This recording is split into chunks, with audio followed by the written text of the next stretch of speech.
el dolor y cada vez están más expuestos a sufrir traumas de distinto tipo, agresiones, caídas, golpes directos, accidentes automovilísticos, accidentes en moto o bicicleta. Las estadísticas hicieron una encuesta hace mucho tiempo, no en nuestro medio, no somos nosotros pegados a las encuestas. Dicen, ¿cuál es el día en que los niños se accidentan más? Y es viernes tarde y domingo mañana en que salen los niños con sus papás de fin de semana para ir al parque a manejar bicicleta y en estas circunstancias son donde sufren los accidentes.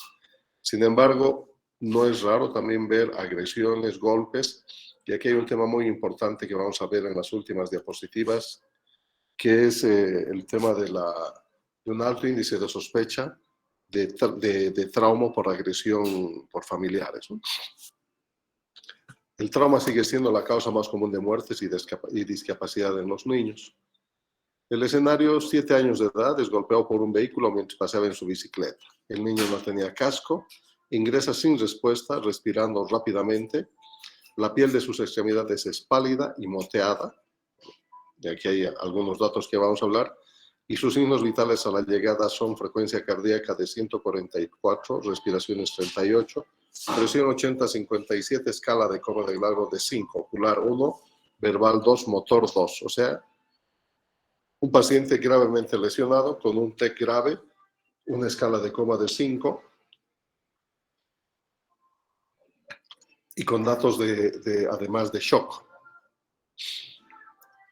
Ya los datos que encontramos de la respiración de 38, la piel pálida y moteada, ya nos está hablando de un estado extremo de hipoperfusión, y esto acentuado por un traumatismo craneoencefálico severo que nos obliga a pensar rápidamente en una vía aérea definitiva.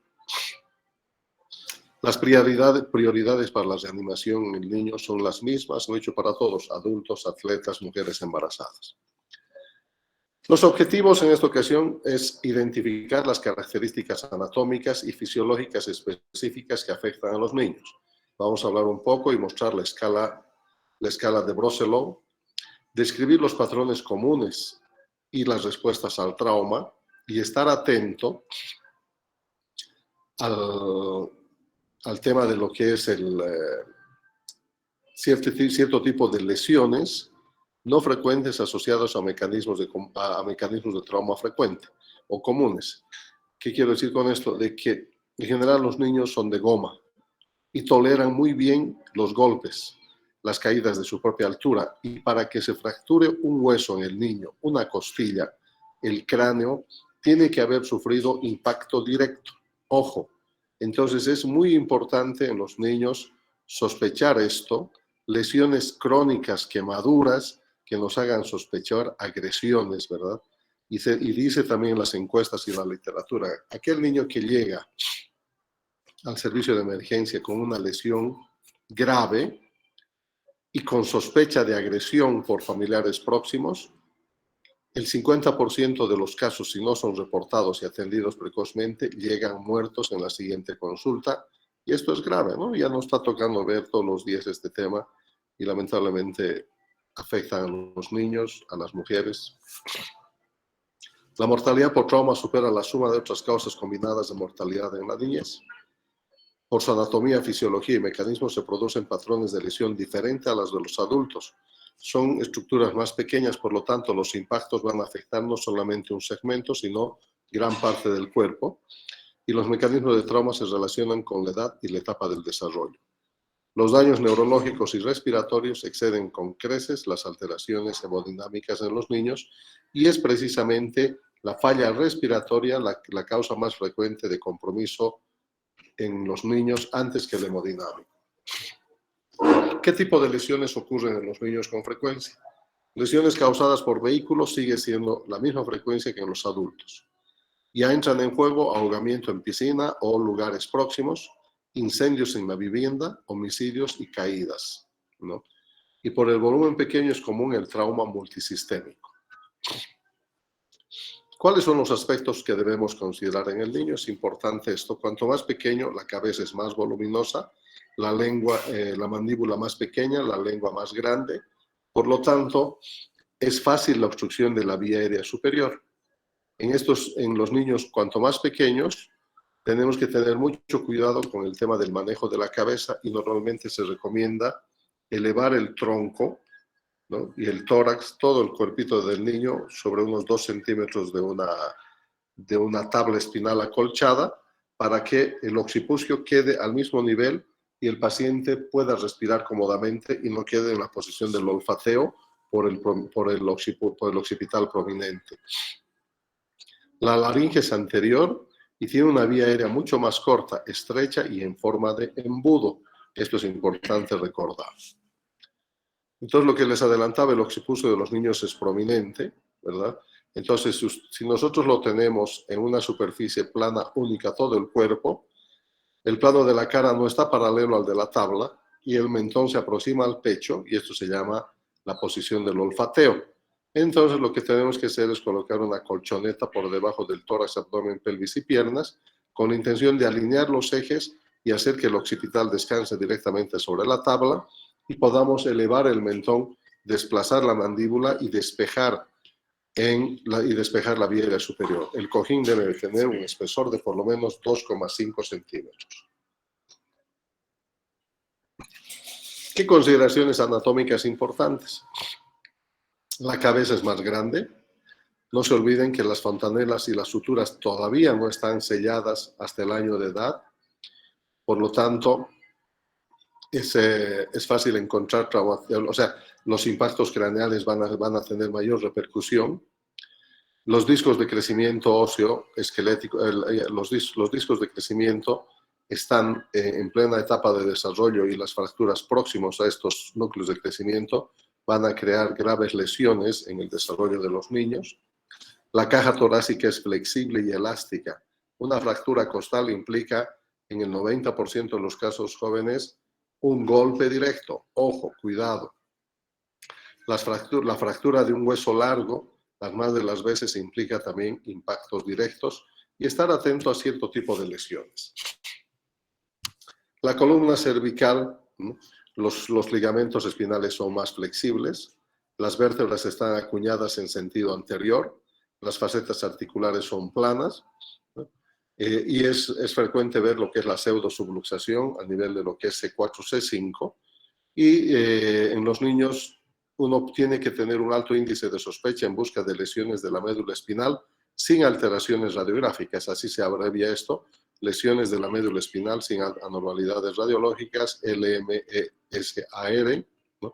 Y acá tiene que entrar mucho lo que es un alto índice de sospecha. Es difícil comunicarse con el niño, los niños lloran, es difícil hacer una escala de coma de Glasgow, por lo tanto, lo primero que es ganarse la confianza y examinar. La pared torácica es suave, flexible, y los impactos directos van a condicionar contusión pulmonar sin evidencias de fracturas costales. Las costillas son más horizontales, los músculos intercostales son débiles y las fracturas aquí están jóvenes de las costillas indican fuerzas significativas habitualmente directas. El neumotórax, atención, es más común debido a la movilidad todavía ese mediastino inmaduro en proceso de desarrollo, se desplaza con facilidad con neumotórax y el fallo hemodinámico es muy rápido. La pared muscular es blanda y delgada. Esto ya se los había manifestado en las edades extremas de la vida. El tejido celular subcutáneo se adelgaza. Es muy fácil la pérdida de calor y la superficie cutánea se extiende.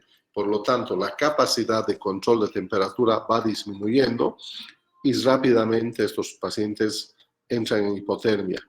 El hígado y el vaso son grandes y normalmente uno los puede palpar bajo el reborde costal y la vejiga es un órgano intraabdominal en los niños pequeños.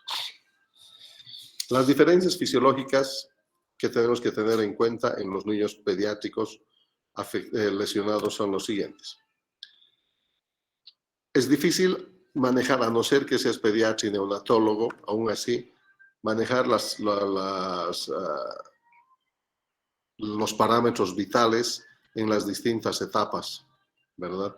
De lo que es el lactante menor, el lactante mayor. Lo mejor es tener la cinta métrica de Brosselow y ahí ir viendo los signos vitales según la edad, el volumen sanguíneo, la capacidad residual funcional, la respuesta compensatoria que es habitualmente vigorosa, el deterioro súbito después de la pérdida de esta respuesta compensatoria, que es muy grande y tiene un tono vagal habitualmente aumentado. Entonces acá hay un cuadro que uno lo puede ver, pero es difícil tenerlo en la mente todo el tiempo. Grupos por edades 0, 2, 3, 5 y tener los parámetros más frecuentes: pulso, presión, frecuencia respiratoria y el débito urinario. A esto hacía referencia. Cuanto más pequeño, más volumen, y va bajando de 2 a 1,5 a 1, 1,5 y 0,5 a 1 la cantidad de orina kilopeso que tiene que tener el paciente. La administración de líquidos en los niños tiene que ser cuidadoso y normalmente también se utiliza lo que es el Ringer lactato a 39 grados centígrados. En estos casos, en los pacientes se utilizan soluciones, bolos de 20 ml por kilo. Primer bolo, segundo bolo, y después del segundo bolo, habitualmente uno parte ya con sangre o hemoderivados. El manejo conservador en los traumatismos abdominales con compromiso de víscera maciza es el patrón de oro, la regla de oro en el manejo de los niños. La capacidad de control hemostático de traumatismos hepatoesplénicos grado 3, grado 4 es habitualmente impresionante. De ahí que es vital, con la tomografía durante el examen de abdomen, definir el grado de lesión hepatoesplénica, y muy pocos, menos del 1% de los niños, llegan a requerir la paratomía o la laparoscopía en traumatismos esplénicos. Normalmente, los niños son capaces de controlar el sangrado, y el sangrado superior a la mitad del volumen de la sangre del niño en las primeras 4 horas debe ser reanimado con sangre y el uso temprano de plasma y plaquetas. El concepto de la reanimación balanceada en los niños es igual de precoz que en el adulto. La hipotensión permisiva es una opción en pacientes sin trauma craneoencefálico. También podemos tomar en cuenta si logramos mantener una presión de perfusión cerebral con una presión arterial media adecuada que permita perfundir el cerebro, el corazón, estoy en clases, y los riñones. Normalmente se utilizan 4 ml por kilo peso por los primeros 10 kilos, 12 ml kilo por segundo los siguientes y 1 ml kilo más de 20. Esto es lo que ocurre, el impacto fisiológico y los cambios hemodinámicos en relación a la pérdida de volumen. La reserva fisiológica de los niños, expresado en frecuencia cardíaca, presión arterial y gasto cardíaco, es muy, muy grande, como en los atletas, ¿verdad? Y son capaces de realizar maniobras compensatorias hasta una pérdida considerable entre el 30 y el 45% de la volemia total. En el momento que los niños pasan este punto, normalmente el deceso es inminente, y peor si se asocian con la triada mortal: hipotermia, acidosis, coagulopatía. Hablamos de la termorregulación, la mayor proporción de superficie corporal en relación al peso, la piel es más delgada, hay un menor aislamiento por el tejido subcutáneo delgado, por lo tanto en los niños es fundamental evitar y cuidar la hipotermia. Rápidamente la reposición con cristaloides, la hipotensión pervasiva y la resucitación balanceada son conceptos de uso muy frecuente. ¿Y cómo aplico los principios del ACLS en los niños? Los principios son los mismos, las prioridades son los mismos. Lo que tenemos que tener en cuenta van a ser la edad y el uso de las drogas y los anexos, las sondas, en base a lo que es el tamaño del niño. Vamos a aprender algunos trucos al respecto, y lo importante es que toda mesa de paciente pediátrico tiene la cinta métrica de Broselow, que ahí, a través de la longitud, si no tienes el peso, o del peso y la longitud, tú vas a poder identificar por colores las drogas vasoactivas, las sondas urinarias, la sonda nasogástrica, los medicamentos de uso más común, con bastante precisión. Las prioridades son las mismas. ¿Qué es lo que hay que reconocer? Cuanto más pequeño el paciente, Habitualmente la vía aérea se obstruye con facilidad. No se olviden, y el niño en general adopta una posición la posición del olfateo por la gran prominencia occipital que tiene. Que el neumotórax es muy fácil por el mediastino bamboleante. Hay que evitar el barotrauma. Los accesos vasculares, este es un drama. Y en los servicios de emergencia deben haber enfermeras especializadas en canular niños. Y está evidenciado que un tercer intento ya es una agresión, considerada como una agresión. ¿Sí? Porque después del tercer intento ya uno tiene que tener, ya el tercer y cuarto debe ser ejecutado por profesionales expertos e incluso ya evaluar un eventual catéter venoso central o un catéter intraóseo. En los niños habitualmente esto es posible para la resucitación con cristaloides y sangre. La escala de coma de Glasgow, las variaciones, hay que estar atentos, tener una escala, el gráfico a la mano para poder realizar una evaluación neurológica adecuada, y siempre lo que hay que es, en la exposición, evitar la pérdida de calor.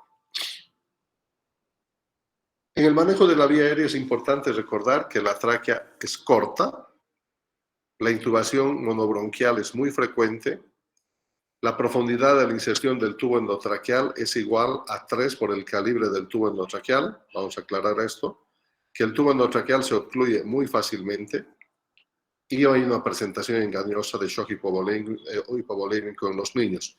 O sea, el efecto de la insuficiencia respiratoria que compromete la parte hemodinámica antes, y es por eso que normalmente las manifestaciones de la falla respiratoria son más evidentes que los hemodinámicos. ¿Qué ocurre con esta tráquea corta? Es fácil que el tubo endotraqueal se desplace al bronquio fuente derecho y sea una intubación monobronquial. ¿Cómo elijo el tubo? Este programa es muy interactivo, es muy dinámico y participativo. ¿Cómo elijo el tubo endotraqueal en los niños? Habitualmente se elige observando el diámetro de la fosa nasal, de la narina, y ese es el calibre próximo al ideal. Si tienes en la cinta métrica de Brosselow, mejor te fijas talla, peso, y ahí está el preciso, pero una referencia de aproximación es la narina. Y otra referencia es el calibre del dedo pequeño. Primer detalle importante. Segundo, que el tubo endotraqueal de los niños no tiene balón, porque el cricoides que esté en proceso de maduración es un sello hermético, no requiere balón el tubo endotraqueal de los niños. Tercero, si colocan un tubo con balón por equivocación, la tráquea recibe su irrigación fundamentalmente de su revestimiento mucoso y submucoso. Si ustedes lastiman, que es el elemento de sostén y nutrición de la tráquea, van a tener problemas de traqueomalacia o estrecheces en los anillos traqueales afectados. Cuarto, el tubo endotraqueal se obstruye fácilmente, sí, porque son pequeños, son muy delgados, el lumen es delgado, y con un coágulo de sangre o un moco pequeño suelen ocluirse, y además de que se desplazan con facilidad al bronquio fuente derecho. El niño respira ansioso y por la boca y puede tener una dilatación gástrica aguda y simular un abdomen agudo e incluso esto incrementar datos de hipotensión y riesgo de aspiración. El acceso venoso en los niños, ya lo hemos dicho, pequeños, es muy difícil. Habitualmente los periféricos de extremidades no están muy accesibles y es más frecuente acceder en las venitas del cráneo en la región temporal. Las lesiones inadvertidas de vísceras huecas pueden pasar desapercibidas y hay que tener en cuenta los hallazgos sutiles de trauma musculoesquelético en los niños. Siempre pensar, si es un mecanismo de lesión raro, no frecuente, con una lesión, con un trauma severo, con una aparente información de caída de la cama y fractura de fémur, eso no existe, eso no es posible. Que se cayó de la cama 30 centímetros y al piso y que se fractura el fémur. Ahí hay fuerzas externas. La exposición a la radiación es dosis acumulativa. Por lo tanto, la radiografía de tórax que te tomas en la niñez, te repites luego y te repites, van acumulando en el efecto teratogénico. Por lo tanto, Los estudios radiológicos tienen que ser los estrictamente necesarios, ¿no? Si estos van a cambiar la conducta, y únicamente en las áreas de interés, y el resto del cuerpo hay que tratar de protegerlo con protectores de plomo, ¿verdad? Mandiles de plomo. Y realizar los estudios radiológicos con la menor dosis posible. Los anexos en la revisión primaria en los niños son los mismos, pero acá se agrega la tomografía de primera mano, tomografía de abdomen fundamentalmente. Es de gran utilidad para evidenciar traumatismos de vísceras macizas hepatoesplénicos que están condicionando el sangrado y el shock hipovolémico. Es importante la tomografía asociada a la ecografía para definir el grado de lesión hepatoesplénica y además definir la conducta, que hemos dicho que en el 99% de los casos es conservadora. Solo observar, pero vas a observar en ciertas condiciones. Que tu hospital tenga terapia intensiva a las 24 horas del día, que tengas un banco de sangre disponible, que tengas al cirujano de planta, al cirujano de niños presente en el hospital, el anestesiólogo presente en el hospital, y en esas condiciones puedes hacer un manejo conservador, porque si no cumples estos requisitos, hasta que llegue el cirujano, hasta que llegue el anestesiólogo, ese niño se puede perder, ¿no? El ultrasonido en trauma es importante. Lo mismo, saco pericárdico, fosa, espacio hepatorrenal derecho, periesplénico al lado izquierdo y la excavación pélvica para identificar líquido libre. El calibre y diámetro de las sondas las elegimos en base a lo que es la cinta métrica de Broselow. El maltrato infantil, el maltrato del adulto mayor y el maltrato de la mujer es permanente, es una consulta diaria y esto obliga a tener un alto índice de sospecha frente a este tipo de lesiones. Entonces, las lesiones poco comunes, las cicatrices de lesiones antiguas, los hematomas en proceso de resolución, los hematomas multicolores, todos estos nos tienen que hacer sospechar y siempre pensar que una caída de la altura de la cama o que se cayó en la bicicleta y traen fracturas no habituales o lesiones no habituales, pensar en el maltrato infantil. ¿Cuáles son las pistas, ¿no? La actitud del niño a la defensiva, la mamá, que normalmente está en el mismo ambiente y la persona agresora también participa del ambiente, y en esas instancias ninguna de las dos personas va a poder dar información precisa. Por lo tanto, existen discrepancias en la información, y un dato importante por acá debe estar, es que normalmente buscan atención médica en distintos lugares para no dejar rastros. Hay demora en buscar atención médica. Si se cayó ayer, ¿verdad? Y recién al día siguiente lo están trayendo al niño con compromiso de conciencia. Lesiones repetitivas, cicatrices de heridas antiguas, hematomas multicolores, respuestas inapropiadas, dudosas o incoherentes, la negligencia en buscar atención médica oportuna y los mecanismos de trauma improbable. Tenemos que estar atentos a estos y denunciarlos. ¿Cómo reconozco las lesiones de maltrato? Las pistas basadas ahora, estas en la historia, estas en el examen físico. Equimosis multicolores de distintas etapas. Hematomas subdurales bilaterales. Es difícil que con una caída de una altura de su propia altura existan hematomas de estas características. Las hemorragias retinianas.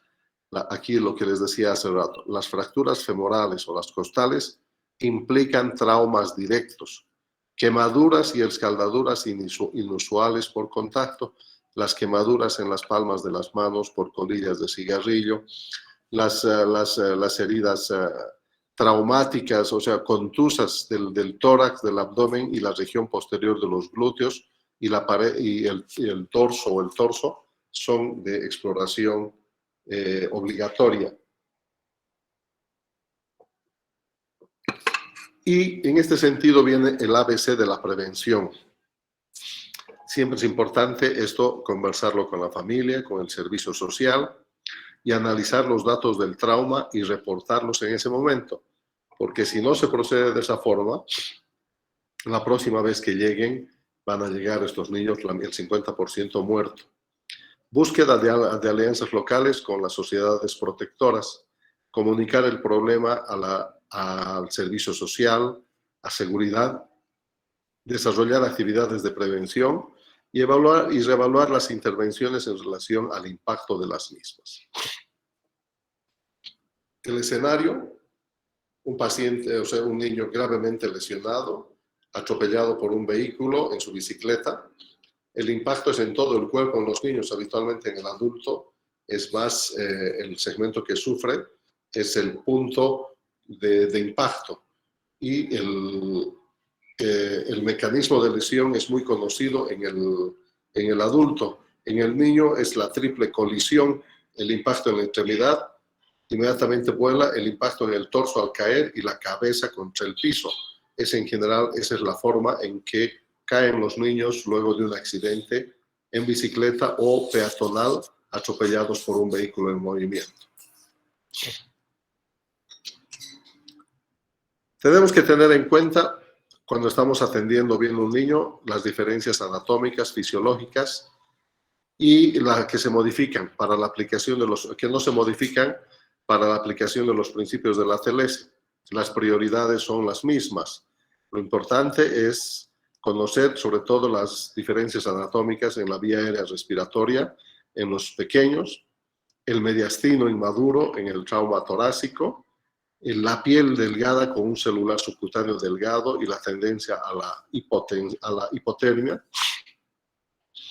que el abordaje del trauma mantiene las prioridades del ABCD.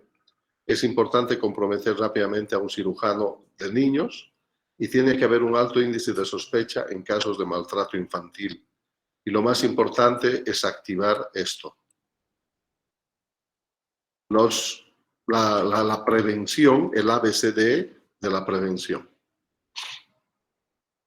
Preguntas.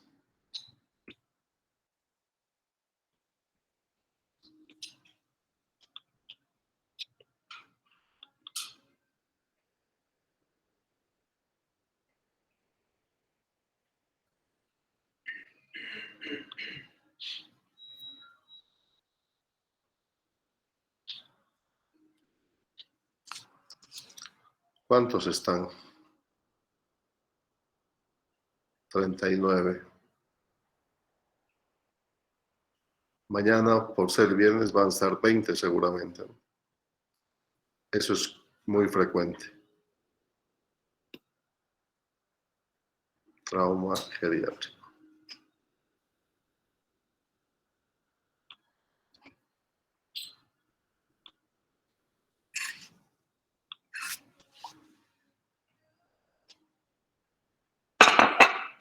En los siguientes 20 minutos vamos a hablar de trauma geriátrico. Nos hemos reservado los 3 capítulos finales, 2 para hoy, mañana 1. Trauma geriátrico, trauma pediátrico y trauma en la mujer embarazada. Vamos a hablar un poco de traslado para cuidados definitivos y está concluido. Cada vez vemos más pacientes geriátricos comprometidos en trauma. ¿Por qué? Porque estamos viendo personas mayores conduciendo, personas mayores que están envueltos en accidentes de tránsito, en agresiones y ver como en este caso, ¿no? Una agresión con arma blanca. Al igual que el niño, lo importante a considerar en el adulto mayor, en el paciente geriátrico, son los cambios anatómicos y los cambios fisiológicos que ocurren en la medida que van pasando los años, las enfermedades que acompañan a ellos, las comorbilidades, la lista es larga: diabetes, hipertensión, dislipidemias, enfermedades pulmonares obstructivas y restrictivas, artrosis de la columna cervical, artritis de las distintas articulaciones, toman medicamentos, la tendencia es multifarmacia, antiarrítmicos, toman beta bloqueadores. En nuestro medio no es infrecuente encontrar pacientes mayores con marcapasos. Entonces, todos estos detalles hay que tener en cuenta al momento de evaluar un adulto mayor.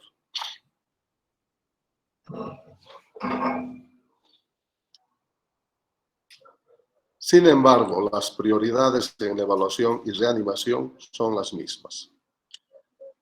Ayer vimos un caso de un escenario de fractura de pelvis clásico en una mujer que se cayó en el invierno, ¿verdad? Ahora vamos a ver un hombre de 79 años que es traído al departamento de urgencia luego de haber sido encontrada por su esposa, al pie de la escalera, ¿no? Se cayó en la escalera. Sus signos vitales iniciales son frecuencia respiratoria de 32, está acelerado, un pulso relativamente bajo normal, 64, su presión arterial 110-60 y la escala de coma de Glasgow 12, ¿verdad? Entonces, uno ya tiene que tomar en cuenta que estas caídas de las escaleras normalmente implican impacto de la cadera e impacto craneal. Entonces, estos pacientes van acompañados de compromiso hemodinámico y neurológico, como en este caso, con un TEC moderado. La instalación de los hematomas en el adulto mayor es mejor tolerado que el paciente joven. ¿Por qué? Porque ya se acompañan de un grado de atrofia cerebral, el cerebro es más pequeño, los ventrículos y las cisternas son más amplias, por lo tanto el sistema de amortiguación dado por el líquido cefalorraquídeo y venoso es mucho más amplio, por lo tanto puede tolerar hematomas y no es infrecuente encontrar hematomas en fase subaguda y crónica en el adulto mayor, ¿no? Los hematomas agudos, subagudos y crónicos. Vamos a hablar un poco de las características particulares en el paciente geriátrico, la anatomía y la fisiología, la relevancia de las comorbilidades y los medicamentos y también la evidencia que indica maltrato en el adulto mayor. ¿Cuáles son los aspectos especiales en el trauma geriátrico? Los cambios anatómicos y fisiológicos relativos a la edad, desde la cabeza hasta la punta de los pies, de adelante para atrás, ¿verdad? En el cráneo no mucho, pero en la cara, barba, que dificulta la aplicación y el manejo de la mascarilla. Ven muy poco ya o ven menos, escuchan menos. Después en el cuello, es un cuello rígido con artrosis, por lo tanto las lesiones de la columna las lesiones incompletas fácilmente pasar a ser completas. Lo mismo en la parte torácica, es un tórax más rígido, donde una maniobra de compresión para una resucitación implica fracturas costales, se fracturan como galletas, ¿verdad? El pulmón tiene una restricción pulmonar obstructiva o restrictiva.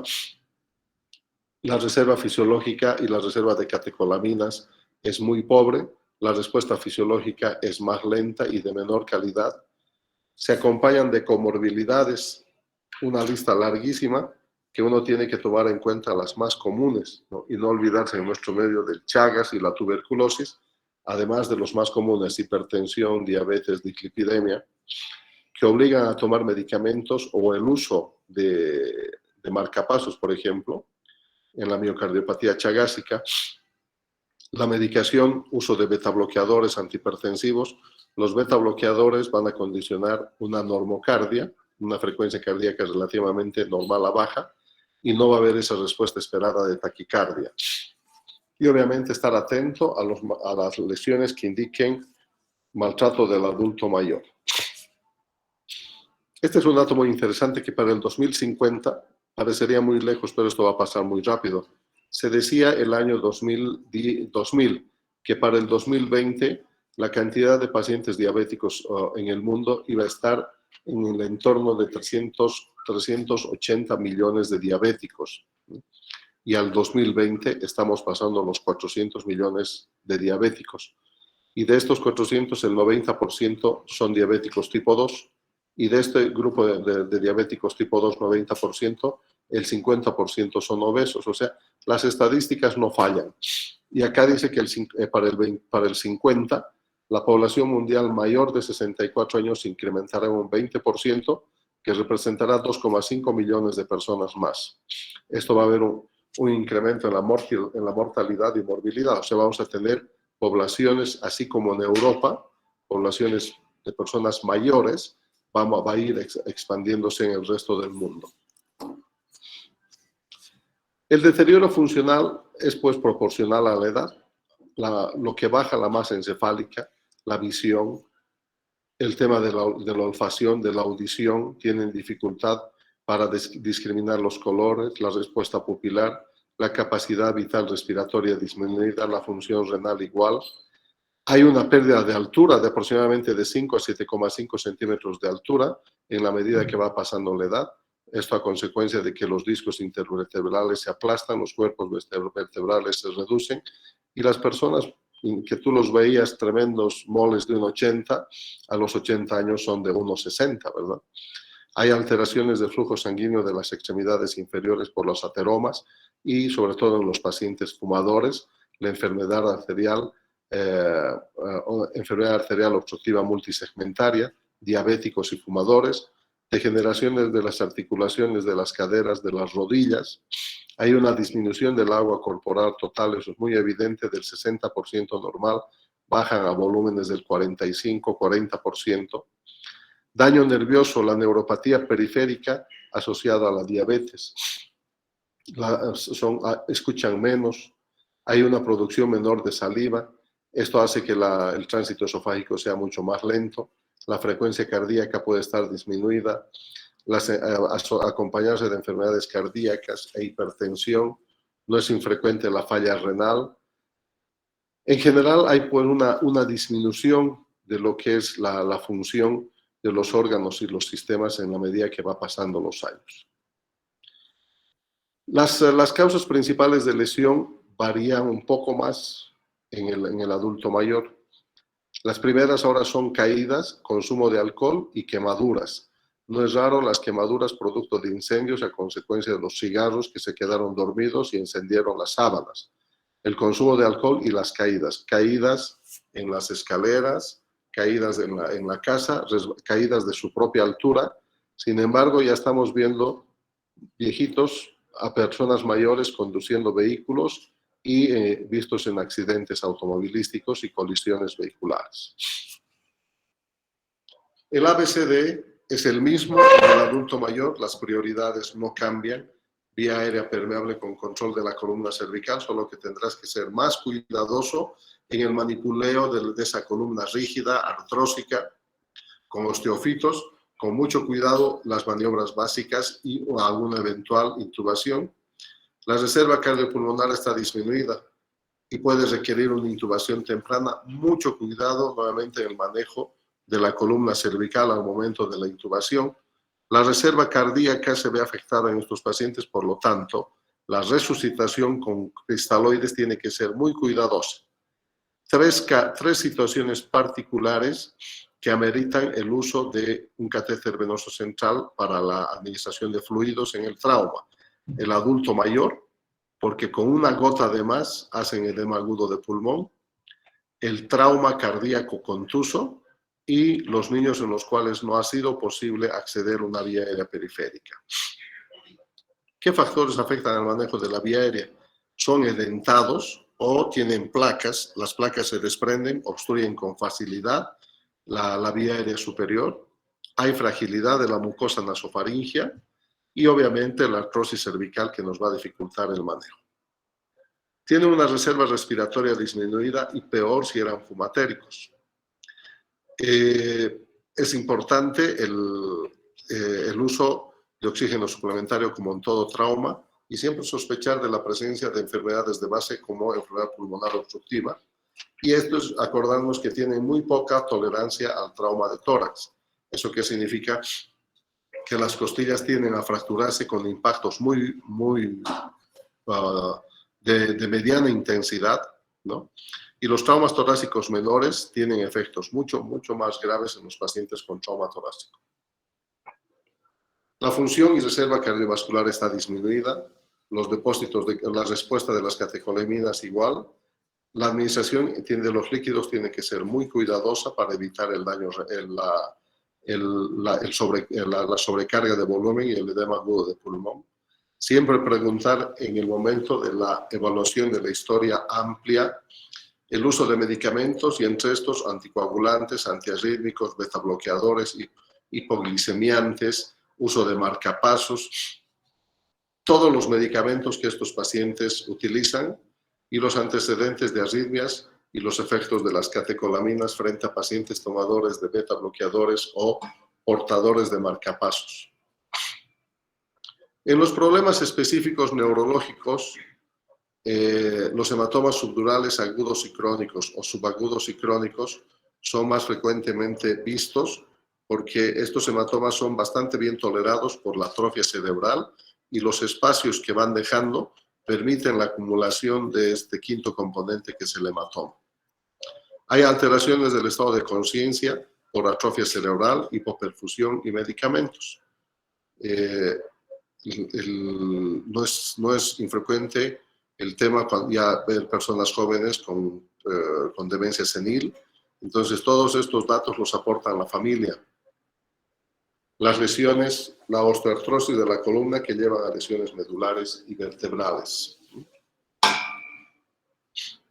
El mecanismo de termorregulación está alterado por la mayor extensión de la superficie cutánea, el adelgazamiento del tejido celular subcutáneo, por lo tanto son muy lábiles a pérdidas de temperatura y a estados fríos, ¿no? Entran muy fácilmente a estados de hipotermia, tienen un mayor riesgo de infección y obviamente a esa edad muy pocos tienen el refuerzo contra el tétanos, entonces en accidentes con exposición, con heridas expuestas a sustancias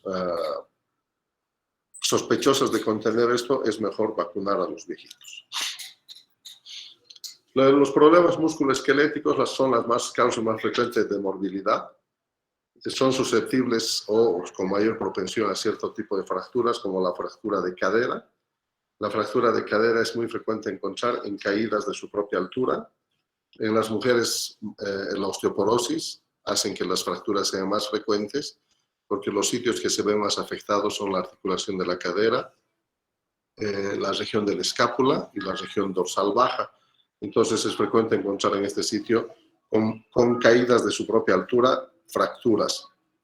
Las deformidades previas complican la evolución. La evaluación es importante, conocer fracturas previas con consolidaciones irregulares, miembros acortados. Es importante conocer durante la evaluación de amplía. Alergias, medicamentos, patologías asociadas, libaciones y medio ambiente. La inmovilidad puede causar complicaciones, es cierto. Un grupo de pacientes están postrados con zonas de presión en quienes uno tiene que estar muy alerta a un eventual úlceras de lectura.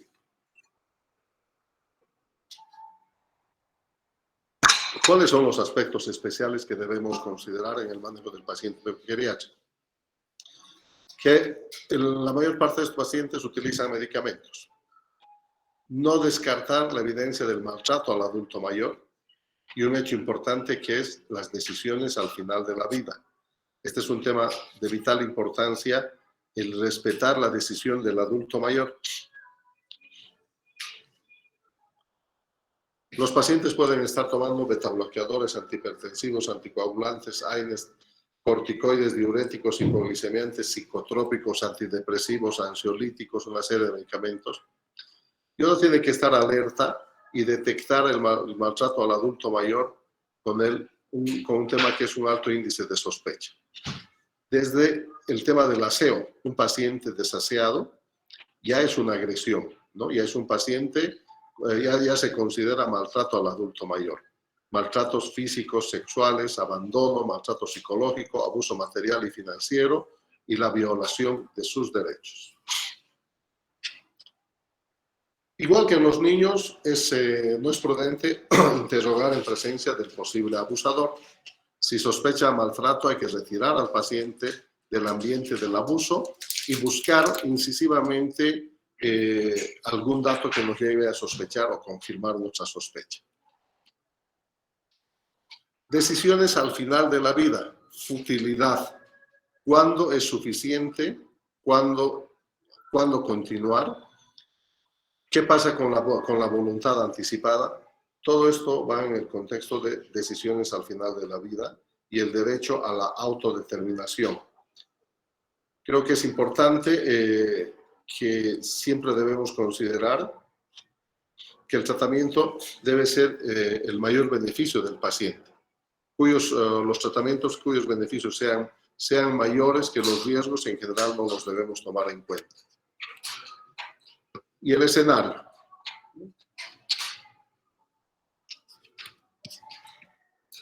Preguntas.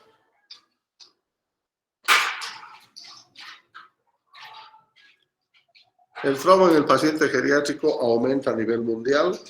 Las prioridades en el manejo del tratamiento son las mismas. Los cambios anatómicos y fisiológicos que se asocian a comorbilidades y uso de medicamentos. Considerar la posibilidad de que el trauma esté asociado a maltrato del paciente geriátrico, del niño y de la mujer. Creo que es en esas tres áreas uno que tiene que estar muy atento a este flagelo. 35.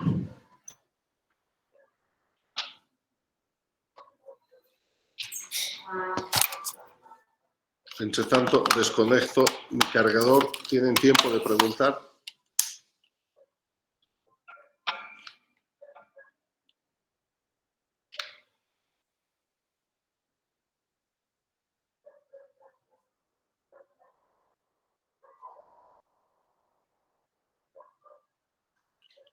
Yo creo que en este módulo se perdió la gran oportunidad. ¿Hay chat? Tampoco no hay nada en el chat. De retornar a la presencialidad, porque así a mí me preguntaban si estaba de acuerdo y les dije que sí, desde el primer minuto. Pero probablemente sus otros doctores no estén muy de acuerdo con esto, jóvenes. Así es que aprovechen, mañana traigan todas las preguntas que quieran, desde el capítulo 1 hasta el 13, que mañana concluye el ATLS. Han valorado tan poco porque el promedio de asistentes máximo ha sido 57 y el menor ha sido 27. Ese es el problema, ¿verdad? Que ustedes son corresponsables de la forma como se está impartiendo la enseñanza en la universidad. Dan tan poca importancia a las clases teóricas y que como no tienen valor, entonces vienen. Ustedes tienen muchos hijos, tienen que trabajar mañana, tarde y noche, entonces no tienen tiempo para estudiar. La universidad es la dedicación exclusiva, jóvenes. Nos vemos mañana a las 7. Chao. Hasta luego.